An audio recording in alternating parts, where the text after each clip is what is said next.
ప్రధానంగా లోకల్గా రాజమహేంద్రవరం సిటీ దగ్గరకు వచ్చేసరికి వీళ్ళు ప్రభుత్వం వచ్చిన దగ్గర నుంచి కూడా ఏ రకంగా విధ్వంసాలకి పాల్పడతా ఉన్నారో, నిజంగా రాజమండ్రిలో ఎప్పుడు ఈ కల్చర్ లేదు, ఈ రకమైన కొట్లాట్ల కల్చర్ లేదు.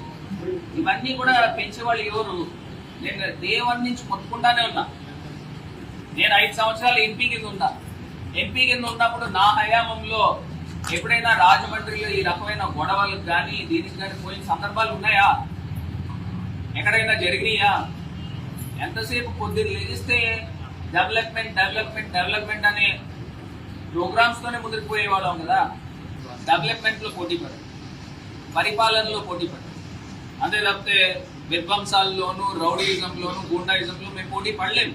అది కూడా చెప్తున్నాం, మేము పోటీ పడలేము. ఇది కాకుండా నిన్న రాత్రి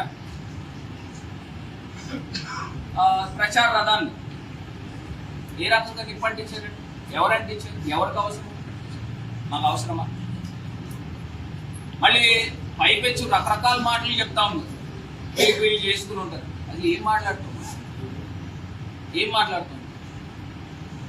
నేను ఒకటే చెప్తా ఉన్నా, పోలీస్ శాఖను కూడా ఒకటే చెప్తా ఉన్నా, నిష్పక్షపాతంగా దీనిపైన పూర్తి నివేదిక తీసుకోండి, ఎంక్వైరీ చేయండి. గతంలో కూడా ఈ ప్రబుద్ధులకి ఈ రకమైన అలవాటు ఉంది.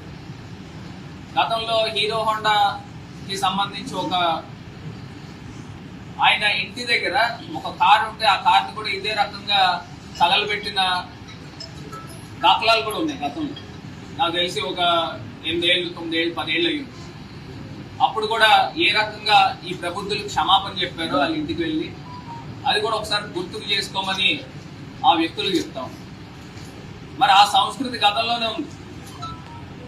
ఏమీ లేకుండా ఉన్నప్పుడే ఆ సంస్కృతి ఉంది. ఇప్పుడు అన్నీ వచ్చిన తర్వాత ఏ రకంగా చేస్తా ఉన్నారో, పట్టపగలు మోరంపూడి ఫ్లైఓవర్ దగ్గర ఏ రకంగా చేశారండి?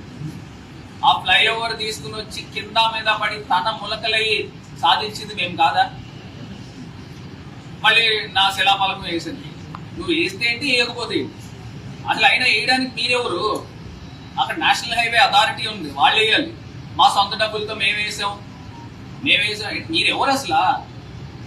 సొంత డబ్బులతో మీరు వేయడానికి ఎవరు? అక్కడ ఎవరైతే అథారిటీ ఉందో అథారిటీ వేయాలా?